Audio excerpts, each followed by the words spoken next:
Selena, I was at the Economic Club of New York when Ma addressed. He was one of the first businessmen and certainly, I believe, the first China businessman to address the Economic Club. And it was really a sight to see. The man operates in a different sphere than we're used to from China businessmen. Definitely. He speaks in very lofty terms. He's very outspoken. He said recently at the Investor Day that the goal is not to turn Alibaba into an e-commerce giant, but into one of the world's biggest global economies, reaching 10 million small businesses and 2 billion consumers.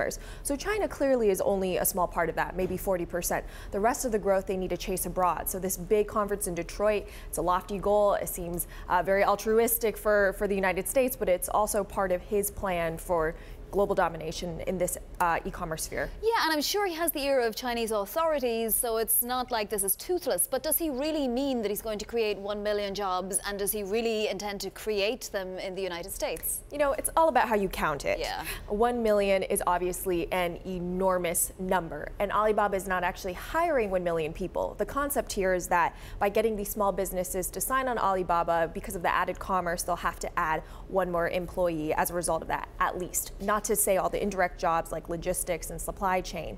But when I talk to these small businesses, they say it's impossible to calculate how much Alibaba has added to their commerce. A lot of these small businesses are already selling to multiple markets, and they have to increase their staff as a result of global expansion in general, not just because of Alibaba.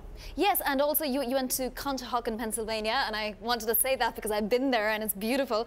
But the company that you spoke with, they talked about not having brand awareness in China and how it's just so difficult. So it must cost a lot for a small business. And then a lot of trust needs to go in Jack Ma's direction as well. Exactly. I think an important distinction here is that Alibaba is merely a platform. It's not as easy as simply starting a new sales channel and listing on Amazon, which has created its own logistics network to standardize delivery. With Alibaba, if you're a small business, you have to go to third-party service providers to do everything from translation to dealing with regulation, dealing with logistics, how to ship actually to the Chinese consumer. So it's actually a big risk and burden for consumers, for sellers to join the platform.